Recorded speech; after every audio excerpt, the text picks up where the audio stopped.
کہ اسلام یہ کرتا ہے، اسلام وہ کرتا ہے. نانا اگر افراد دیکھنے پر آ جائیں گے تو گھر تک ننگے ہو جاؤ گے، کوئی بچانے والا نہیں ملے گا. افراد دیکھ کر مذہب کی پہچان نہیں ہوتی ہے، بلکہ رہبر دیکھ کر مذہب کی پہچان ہوتی ہے.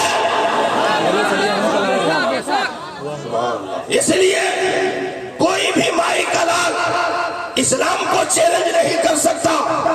آج اگر قوم اپنی بدنصیبی کی بنیاد پر نکاح کے فارم پر انگوٹھا لگانے پر مجبور ہوئی ہے تو اس کی اپنی خطا ہے، اسلام کی نہیں.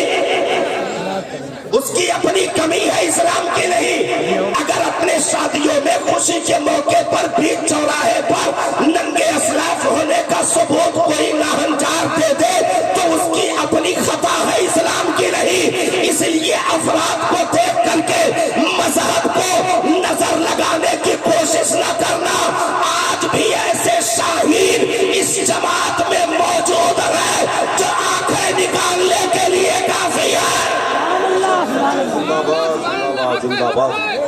کب کا موزر نہیں لگایا گیا بھئی. آج وہ خطرات نہیں جو پہلے اٹھ چکے تھے. جو بھی خطرہ پیدا کرے وہ تو ان کی نسلوں کا ادنا سا بھی فرد نہیں بن سکتا جنہوں نے مخالفت کر دی. بھئی اسلام میں اگر ماننے والوں کا جواب نہیں رہا تو مخالفین کا بھی جواب نہیں رہا. مخالفین کا بھی جواب نہیں رہا. ایسی مخالفت ہے پیغمبر کو چیلنج کرنے کے لیے کوئی کھڑا ہو جائے، نبی کے نبوت پر حملہ کرنے کے لیے کوئی کھڑا ہو جائے، یہ معمولی مخالفت نہیں ہے. 2.5 لوگوں نے نبی ہونے کا دعویٰ کر دیا، 2 مرد ایک عورت. مسیلمہ کذاب جیسے ناہنجار اس کر کھڑے ہو گئے. اچھا معاملہ یہ تھا داڑھی ٹوپی ادھر بھی، داڑھی ٹوپی ادھر بھی. نعرہ اللہ اکبر کا صحابہ میں بھی، نعرہ اللہ اکبر کا ادھر بھی. حضرت خالد بن الولید نے اعلان کیا کہ مسلمانوں اپنا نعرہ بدل دو، میچنگ ہو رہی ہے، اپنوں کی گردنیں کر رہی ہے. اس لیے اللہ اکبر کا نعرہ اگر مخالف لگاتا ہے تو تم یا رسول اللہ کا نعرہ لگا کر پہچان الگ کر دو. کیا بات ہے، زندہ باد. یا رسول اللہ کو نعرہ لگا کر اپنی پہچان الگ کر دو. یہی ہوا جب یا رسول اللہ پہ بھی میچنگ کی جانے لگی. حنفی ہونے پر میچنگ کی جانے لگی، سنی ہونے پر میچنگ کی جانے لگی، تو بزرگوں نے اعلان کر دیا کہ مسلک اعلیٰ حضرت کہہ کے پہچان الگ کر دو. پیر نعرہ رسالت، مسلک اعلیٰ حضرت، عرض حضور امین شریعت. حضرت صدیق اکبر دنیا سے تشریف لے گئے. لوگ پھر مسکرائے کہ چلو کچھ لب کھولنے کا موقع ملا. لیکن اس کے بعد سیر پہ سوا سیر رکھ دیا گیا. انسان تو چھوڑو، جو لوگ بدماشی کر رہے ان کا پردادا ابلیس بھی عمر کے راستے سے راہ فرار اختیار کیا. راہ فرار اختیار کیا.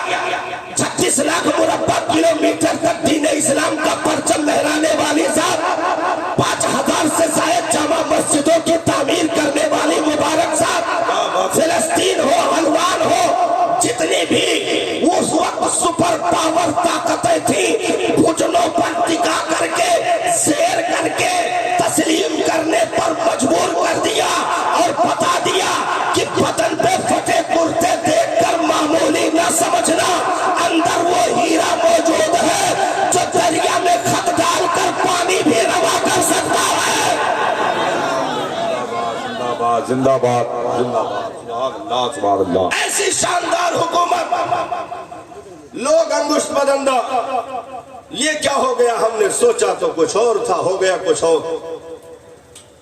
اور یہ آپ سوچ لیں کہ مخالفین سب مر جائیں گے، دنیا خالی ہو جائے گی، یہ کبھی نہیں ہو سکتا. یہ کبھی نہیں ہو سکتا. بھائی ولیمے کا مزہ جب ہی ہے جب بغل سے کوئی ایسا بھی نکلے جس کو کارڈ نہ ملا ہو اور کہے بیکار ہے، گندا ٹینٹ لگا دیا، جس کا کوئی انتظام نہیں ہے، ٹیبل ٹیڑھا لگا دیا، کرسیوں کو دیکھا نہیں، وہ ایسے چڑھ کے نکل رہا کیونکہ کارڈ نہیں ملا۔ تو اب کھانے والوں کو ابھی تک تو چوس کے کھا رہے تھے، اب ٹھوک کے کھا رہے ہیں۔ آنے والوں کا ذائقہ بڑھ جائے گا، کیونکہ مخالف اگر نہ ہو تو ذائقے میں اتنا اضافہ نہیں ہوتا۔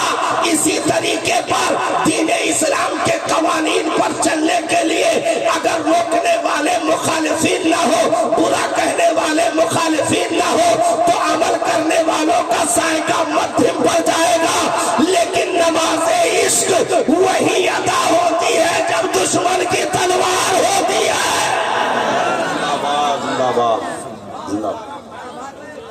اچھا یہ ذائقہ ایسے ویسے نہیں بڑھا بھائی، ابو جہل جیسا پاگل، ابو جہل جیسا آتنکوادی، کرمنل، اتیاچاری، بدماش، بدتمیز، بھونڈا،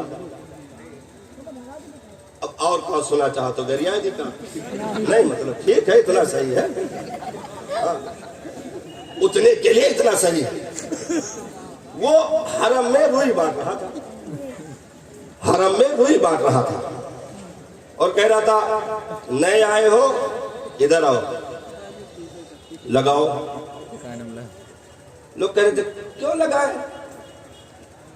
تو کہا دیکھو مکے میں ایک شخص آیا ہے جو ایسی ایسی باتیں کر رہا ہے جو ہمارے باپ داداؤں نے نہیں سنی، روئی ڈال لو تاکہ اس کی باتیں نہ سن سکو۔ ذائقہ بڑھنے لگا، ذائقہ بڑھنے لگا۔ جو ایسے درگزر کر کے نکل جاتے وہ ڈھونڈنے لگے کہ ذرا مل تو لے وہ ہے کون، وہ ڈھونڈنے لگے۔ اور جب سرکار کی گفتگو ہو رہی قریب سے گزرے تو تھوڑا روئی ہٹا کر سانس دے دے کہ کہہ کیا رہے ہیں جو روکا جا رہا ہے، کہہ کیا رہے ہیں جو روکا جا رہا ہے۔ تو مخالفین کا ہونا ضروری ہے، اس لیے مخالفین مر نہیں سکتے، نئے ضرور پیدا ہو سکتے ہیں، ہاں نئے ضرور پیدا۔ دیکھیے اسی لیے ابلیس کو باج نہیں بنایا گیا۔ کیا بات ہے، آپ کی یہ شکل ہونی چاہیے نا، ابلیس باج ہو جاتا لیکن باج نہیں بنایا گیا، اس کی اولادیں قیامت تک آتی رہے گی۔ اب نام الگ ہو جائے تو نسل نہیں بدلتی، کوئی وسیم رضوی ہو جائے تو شجرہ نہیں بدلتا، شجرہ نہیں بدلتا، اولادوں میں اضافہ ہوگا۔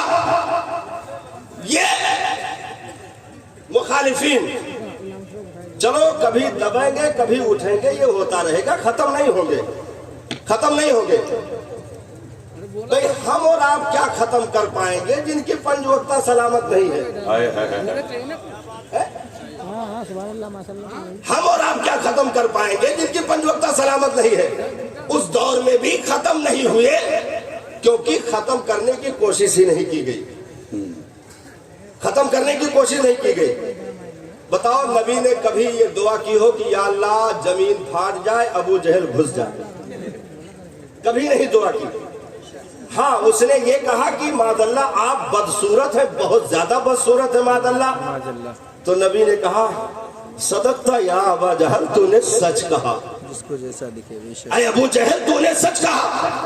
حضرت صدیق اکبر کو خبر ہوئی کہ میرے محبوب کو اس نے گالی دی معاذ اللہ، وہ دوڑے دوڑے آئے، عرض کی سرکار رکے والضحیٰ کی قسم چاند تیر رہا ہے، وہ حسن ہے میرے سرکار جس کا جواب نہیں۔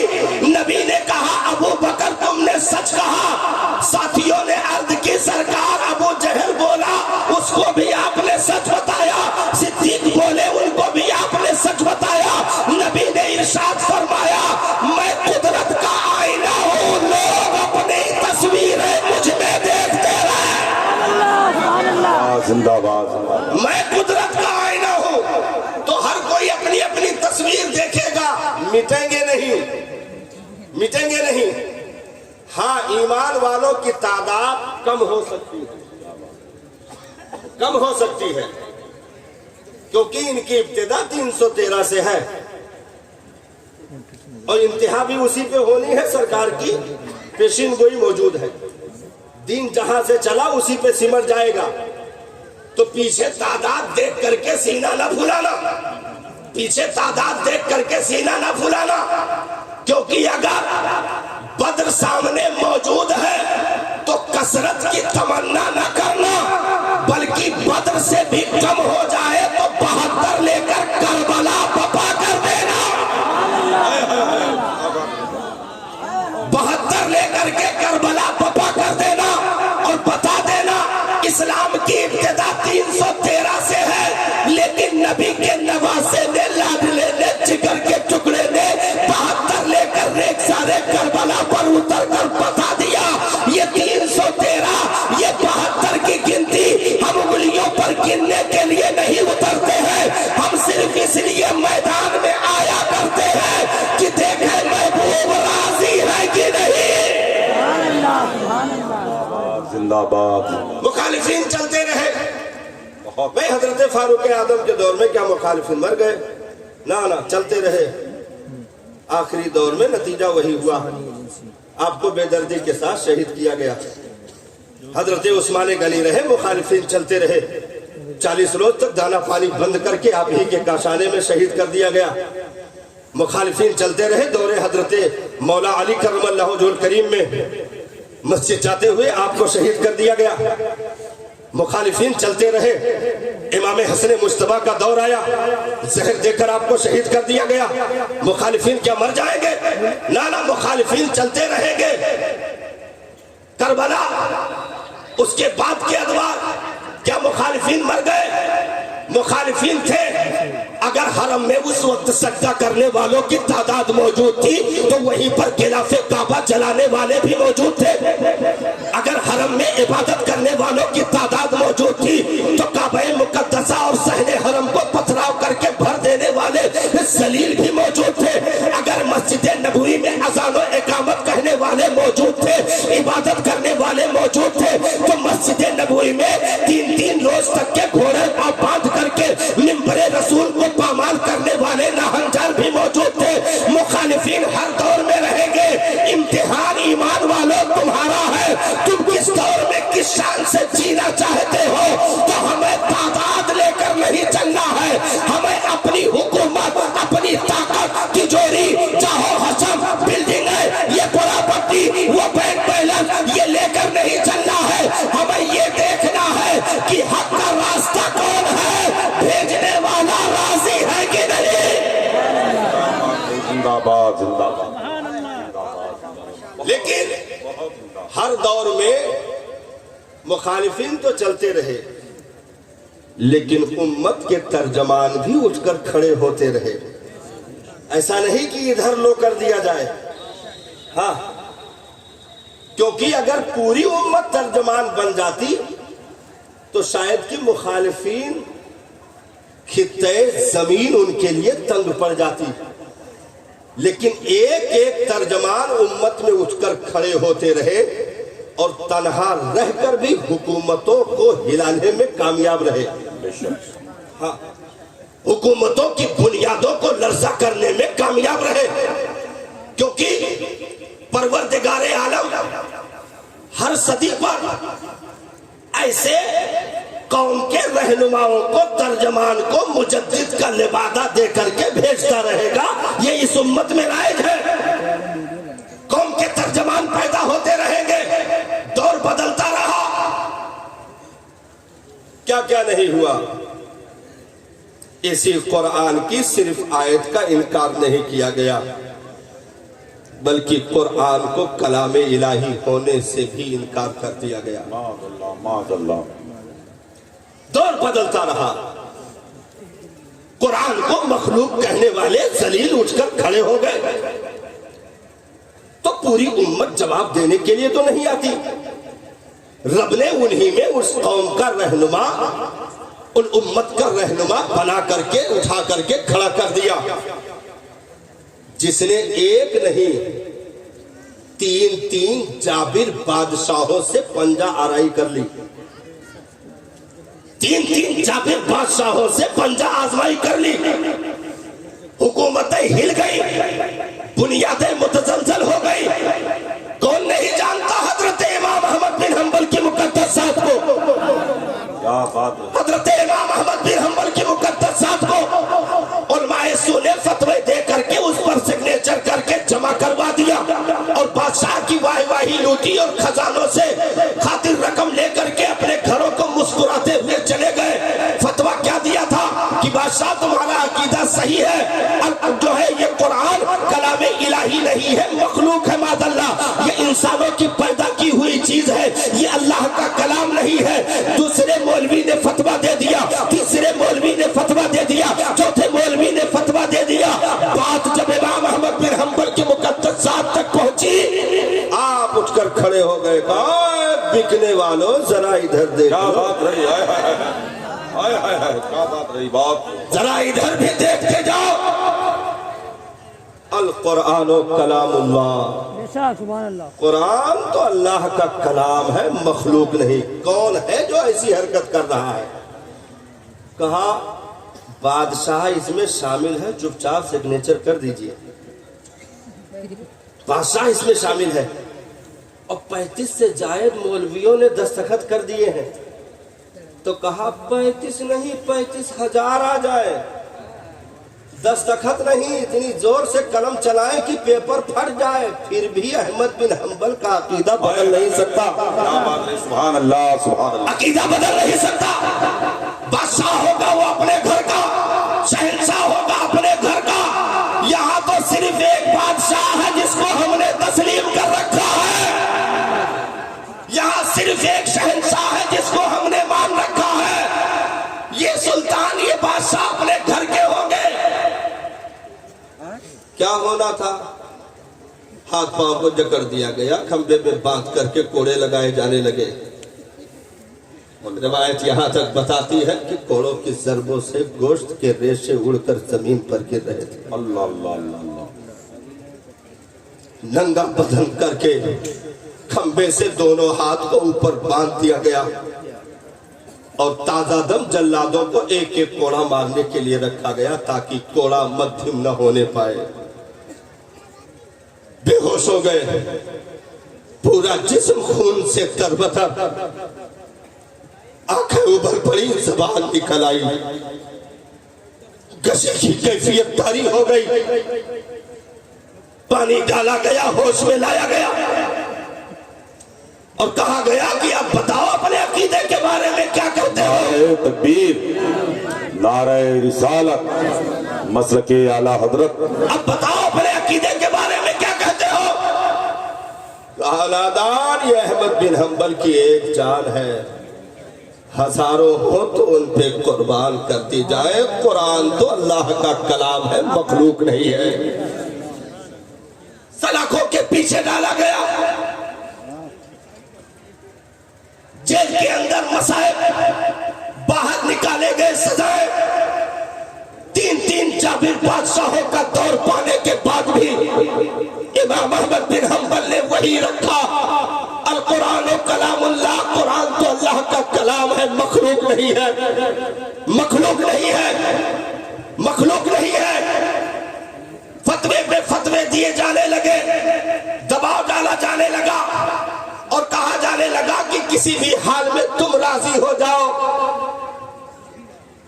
آئینے جواب مانگا، حق گوئی و بے باکی، اللہ کے شیروں کو آتی نہیں ربائی،